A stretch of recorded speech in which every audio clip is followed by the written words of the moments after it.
a tough afternoon for you for what you were planning it to be when we spoke to you pre-match.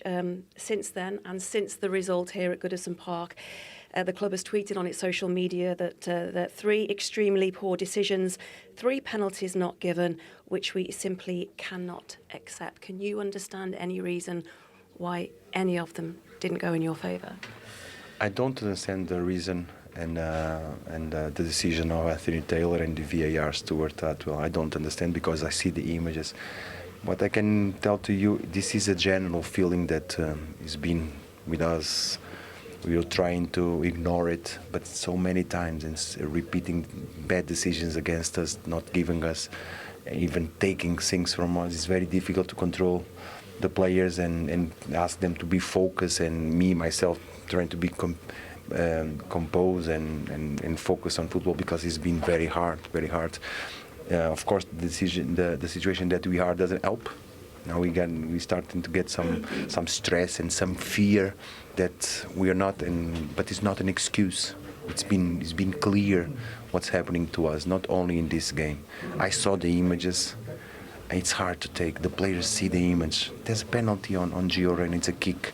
Don't tell me that is contact or not. It's a penalty. It's a handball. Then situation, the incident of Callum. So it's understandable that we react like this as a club because we want to get things right. We don't want bad referees. We want good decisions. Okay, if the game today we lost and there were no incidents, okay, we take it. We didn't play good enough to win the match, but we did things right in the right moments. We've been disappointing with their decisions.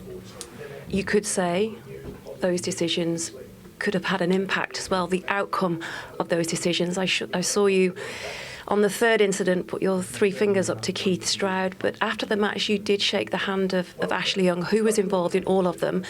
You have no sort of ill feeling towards him? Never, never, never. We are professionals and reasonable people. We had a problem, but then it's finished. The game is finished.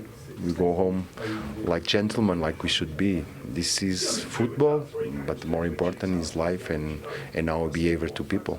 I know you do have Mark Clattenburg advising you as well. I guess you'll be having those conversations with him to see what can be done after this match. Yeah, we'll see as a club what we do. We have 4 games to go now. Let's focus on what we have to focus. Us and the players, we have to focus on what we do. We must work much harder. We must play better, especially in the second half. We didn't play good enough. First half was good, but we conceded some long-range shots that is not appropriate. So let's focus on football. The message, it's done. Let's forget about the referees and focus on what we have to do to stay in the Premier League. What you do have to do to stay in the Premier League, just one more if I can push you on it, is that these decisions could have an impact in where you will be playing your football next season. Of course. If we look at what's happening to us and count the situations that we had, that decisions could mean points. You know what I mean? So it's hard. I don't want to go back, but you are pushing me and speaking me. But just remember the final minute of Liverpool ball. A ball is it's our ball. They give, so we lose the game. It's 1 point or maybe 3 points for us because it's 30 seconds to finish. So all these things, when you go home, when you have a meeting with the players and you listen to all these things, it's hard to take. It's hard to take due to the situations that we feel that they are taking things away from us. It's very, very hard to not react for it. You talked about the harmony within the squad before this match, and I know that you're obviously appealing against the points deduction as well. That hearing will be held this week, this coming Wednesday, I believe. Are you concerned, though, that it can cause a distraction? You talked about, can it distract players? Can it put fear into them? Can it sort of create and disrupt that harmony that you have? We are living day by day with these feelings.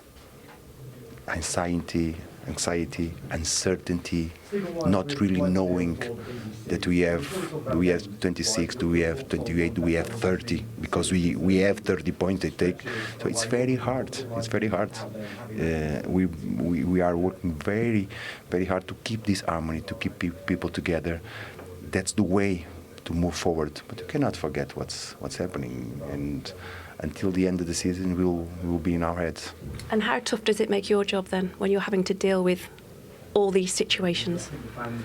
It's a tough one, but we'll do it. We'll do it because since day one, we've been insisting and focus on what we have to. It's in the pitch. It's in the pitch. So my job is to prepare better the team, play these 4 games, one game by game, but make points, put points on the table, and then we assess everything.